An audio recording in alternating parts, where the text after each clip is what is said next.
Hello guys, how do you do today?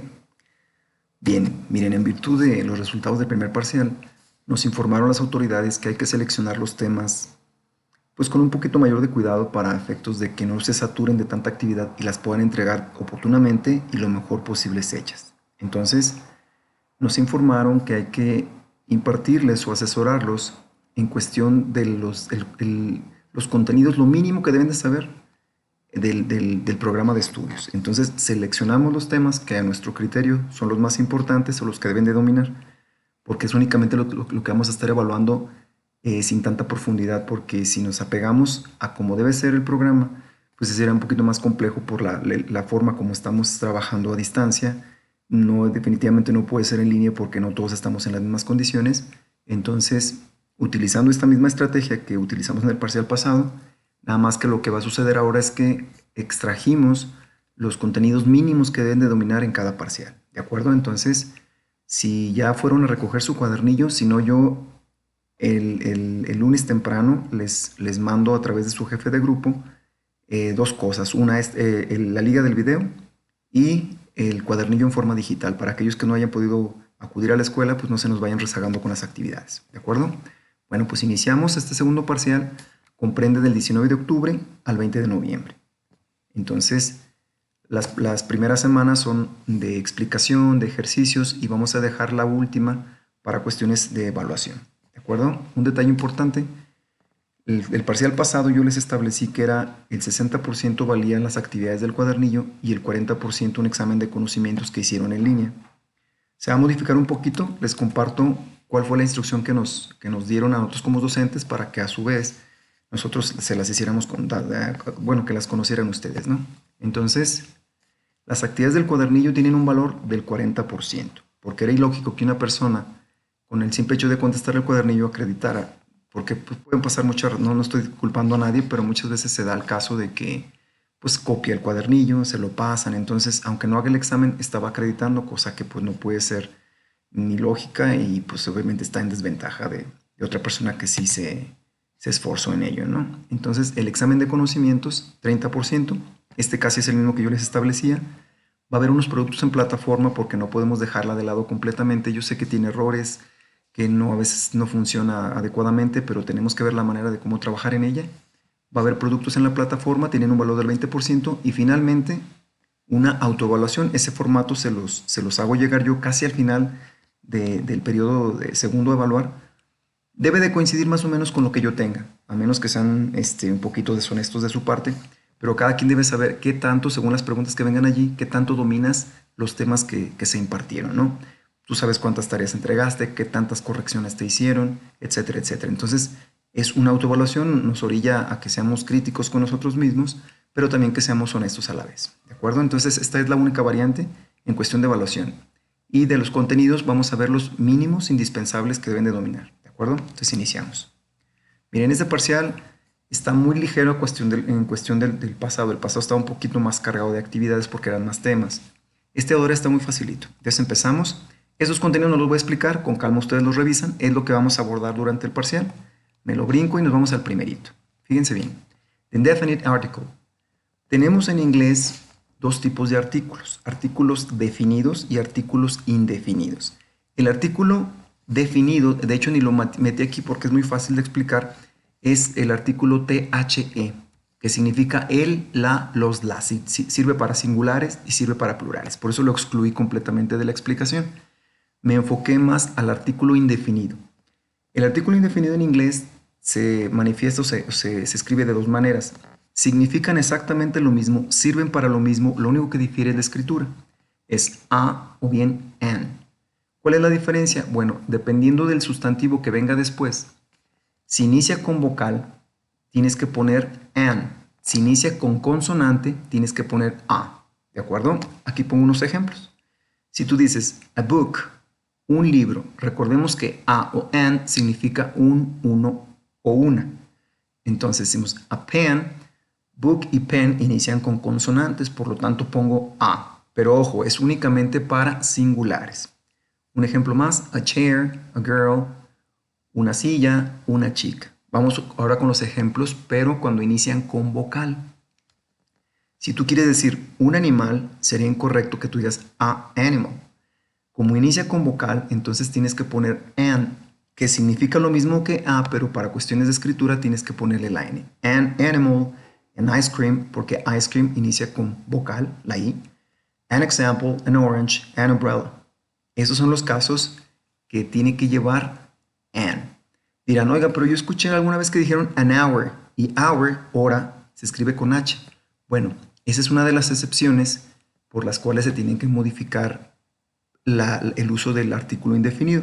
Aquí las puse también para explicaros un poquito mejor. Las únicas excepciones que hay es cuando empieza un sustantivo con vocal, pero que el inicio de esa vocal tenga un sonido u, entonces no es un sonido vocal como una sola letra, sino que abarca dos. U, por ejemplo, university no inicia con el sonido de una sola vocal, es la unión de dos vocales, el sonido. Entonces, en ese caso, aunque inicie con vocal, no pondrías an, pondrías nada más a. Sería incorrecto poner an university. Porque dicen, ustedes dirían, pero inicia con vocal. Sí, inicia con vocal, pero esa vocal tiene dos sonidos, u. Entonces, esa es una razón para hacer excepción y utilizar nada más a. Otro ejemplo es euro. Es lo mismo, inicia con vocal, pero esa vocal tiene dos sonidos, u. Entonces, cuando eso sucede, no utilizas an aunque inicie con vocal, utilizas a nada más. Y en el caso contrario pasa lo mismo. Si inicia con h, pero la h no tiene sonido, por ejemplo, hour, aunque inicia con h, la h no suena, a diferencia de hospital, que por ejemplo también inicia con h, pero ahí la h sí tiene sonido. Entonces, en esos casos es cuando difiere esa regla que explicamos anteriormente. ¿De acuerdo? Seguimos entonces. Aquí está el ejemplo de hospital. Aquí sí se pone a porque la h sí tiene sonido. Caso contrario que hour, la h no suena. Entonces, aquí hace como que las veces de vocal y acá las de consonante. ¿De acuerdo?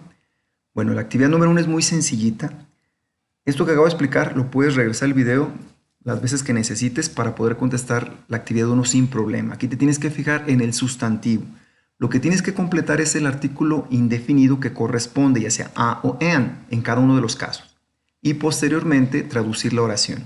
¿Por qué les pido traducción todo el tiempo? Yo tengo que estar seguros de que sí entendiste lo que estás haciendo, porque muchas veces nos aprendemos una regla en inglés y lo contestan correctamente, pero les pregunto, ¿y qué dice? No, pues no sé. Bueno, entonces para evitar ese tipo de, pues no errores, pues, pero estar yo seguro de que estás aprendiendo, siempre les pido eso. Pueden ayudarse de un diccionario, nomás no abusen de ello, porque después te vas a topar en un examen presencial donde te impidan el uso de un diccionario, y pues entonces no vas a saber qué hacer. Entonces es importante, sí que lo utilices, pero no abusar de él, ¿de acuerdo? Entonces, esta es la actividad número 1. Pasamos al siguiente tema. Este tema probablemente ya lo han visto en secundaria. Es un tema muy común. El tema es there is, there are. Tienen que ir juntas esas dos. Porque si los ven por separado, si utilizan un diccionario, dicen, no, no tiene sentido lo que me está explicando el profe. Es por lo siguiente, aquí estamos manejando la frase completa. There is, there are. Significa hay de existencia. ¿De acuerdo? Entonces, si tú quieres decir que un objeto está en algún lugar, por decir, si yo digo, there is a mouse on my hand, entonces hay un ratón de computadora sobre mi mano. There is a mouse on my hand. Aquí es lo mismo. ¿Cuál es la diferencia? There is se utiliza para singulares y sustantivos no contables. There are se utiliza para plurales, es decir, que son dos o más. Si no nos queda claro el concepto de que es un sustantivo no contable, es aquello que en teoría tú escuchas el sustantivo y dices, sí se puede contar. No, el concepto no se puede contar. Podrás contar ciertas cosas relacionadas a ese concepto, pero el concepto no. Por ejemplo, un caso muy común. El concepto dinero es un sustantivo no contable. Puedes contar las monedas y los billetes, pero el concepto dinero no, ni modo que digas un dinero, dos dineros, tres dineros, no se puede contar de esa manera. Entonces, esa es la diferencia, pues, entre un sustantivo contable y no contable. Lo contable, pues, obviamente, un estudiante, 3 macetas, 4 casas, 5 computadoras, etc. Pero, por ejemplo, los sustantivos no contables, por ejemplo, el agua. El concepto agua como tal no lo puedes contar. Puedes contar vasos que contengan agua, botellas que contengan agua, etcétera. O puedes contar gotas de agua, pero el concepto agua no lo puedes contar. Lo mismo pasa, por ejemplo, con el queso, con la información, con el aire. O sea, podrás contar un tanque lleno de aire, pero el concepto aire pues no lo puedes contar. Entonces esa es la diferencia entre sustantivos contables y no contables. En este caso pasa lo mismo. There is lo vas a utilizar para decir que hay, ya sea o un sustantivo en singular o un no contable. Y there are lo utilizas para decir que hay, pero plurales, sustantivos en plural. ¿De acuerdo? Con los ejemplos va a quedar un poquito más claro. Si tú dices, look, there is a police car in front of the university. Como aquí dice police car, ¿cuántas patrullas estamos hablando? Pues una. Por eso tiene el artículo indefinido detrás, a police car. Entonces, estás hablando de una patrulla, entonces, ¿cuál de los dos vamos a poner? There is o there are. There is, porque es una sola patrulla, entonces por eso está resaltado en negrita. There is a police car in front of the university. ¿De acuerdo? Bien. Un ejemplo más, por ejemplo, para cuestiones de no contables. Por ejemplo, el concepto té no lo puedes contar como concepto. Puedes contar los sobrecitos de té o las jarras de té o las tazas que contienen té, pero el concepto té no lo puedes contar. Entonces ahí también utilizas there is, pero porque es un sustantivo no contable. Tú dices, there is some tea in the pot. There is some tea in the pot. Hay algo de té en la olla. Entonces, en los dos casos que vimos se utiliza there is. En el primero de ellos porque era un singular la patrulla, una patrulla. Y en el segundo caso porque era un sustantivo no contable. En el caso del té, el concepto té no lo puedes contar. ¿De acuerdo? Bien. En el caso que querramos decir la misma frase, es decir, hay de existencia, pero en negación, pues es muy simple. Después de poner la frase there is, ponemos la palabra not y ya lo hacemos negación. Voy a poner un ejemplo aquí. Si tú dices, there is not an internet café in the town, pusimos únicamente la palabra not después de la frase there is y estás negando la existencia. Entonces, no hay un café internet en el pueblo. ¿Estamos de acuerdo? Bien. Podríamos ver ejemplos y ejemplos, pero pues ese sería el mismo caso. Y para poder avanzar un poquito en el video y en la explicación, vamos a ver un siguiente ejemplo más, pero no es necesario abundar tanto, sino que con los ejercicios solitos se van a dar cuenta de que no tiene la mayor complicación. Si tú quieres hacer una pregunta, es muy simple. Si estamos trabajando there is, como es el caso de ahorita, lo que tenemos que hacer es que el verbo auxiliar, que en este caso es el to be en presente, is, lo mandamos al principio de la oración, como es el caso de acá. Mandamos el is al principio, ponemos there y dejamos, por ejemplo, es el caso anterior. An internet café in a town. Entonces movemos el to be al principio y al final ponemos un question mark para que sea el signo de interrogación y quedaría de la siguiente manera. Is there an internet café in a town? ¿Hay un café internet en el pueblo? Estás preguntando. Entonces, como es una pregunta cerrada, únicamente te da opción a dos respuestas, sí o no. Si respondemos de una manera formal, entonces tendría que ser la respuesta acompañada de la frase there is, ya sea si afirmas o niegas. En este caso, en la primera posible respuesta, vamos a ver que sí hubiera un café internet. La pregunta dice, is there an internet café in the town? Yes, there is. Está afirmando, sí, sí lo hay. Si estás negando, no, there is not. O bien, isn't, is not e isn't es lo mismo, nomás que uno está extendido y otro está contraído. ¿De acuerdo? Bien, hasta aquí dejamos there is. Voy a hacer la misma explicación, pero ahora con there are para los plurales. Primero la afirmación, negación y pregunta. Seguimos. Aquí es muy sencillo porque únicamente es para plurales. Aquí no hay que si hay sustantivos contables o que no. Ese no funciona. There are no funciona para ello. Es únicamente plurales. Entonces, primer ejemplo. There are 20 children in the class. Hay 20 niños en la clase. 20 pues es un plural. De 2 hacia arriba ya sería plurales. Entonces, there are 20 children in the class. ¿De acuerdo? Si tú dices, there are 2 beds in your bedroom, hay 2 camas en tu recámara. Entonces, 2 recámaras, pues ya sería plural, utilizo there are. ¿De acuerdo? Misma regla. Si vamos a hacer un enunciado negativo utilizando la estructura there are, ponemos la palabra not después del verbo auxiliar, que en este caso es la forma del to be en are, y quedaría there are not. Veamos el ejemplo. There are not 2 beds in your bedroom. Aquí hay un pequeño errorcito ahí. Diría no hay 2 camas en tu recámara. No hay, aquí me equivoqué, aquí lo corrigen, le ponen un no, por favor. No hay 2 camas en tu recámara. Estás negando la frase, ¿de acuerdo? Pasa lo mismo con la pregunta. movemos la forma del to be al principio y ponemos un question mark al final. Are there two beds in your room? ¿Hay dos camas en tu cuarto o en tu recámara? Entonces, de esa manera hacemos la pregunta. Volvemos a caer en lo mismo. Como es una pregunta cerrada, únicamente tenemos opción a dos respuestas, sí o no. Si vamos a contestar formalmente, yes, there are. Sí. Si vamos a negarlo, no, there are not. Si tú tienes are not y lo quieres hacer más pequeño, más cortito, a manera de contracción, quedaría de la siguiente manera. Aren't, are not y aren't es lo mismo. Aquí nada más esto es una explicación muy breve, es decir, las contracciones se utilizan para informalidades. Si tú vas a hacer un escrito, no puede llevar contracciones tu texto. Esto es más bien cuando ya es un texto informal o cuando respondes así entre confianza y esas cosas. Si tú vas a redactar algo de manera formal, las contracciones no deben de ir. ¿De acuerdo? Bien. La actividad 2 es muy simple. Tienes que completar cada frase utilizando la forma del to be que corresponda, en este caso is o are. ¿Cómo lo haces? Identificando qué sustantivo es el que está de por medio. Si es singular o no contable o si es un plural.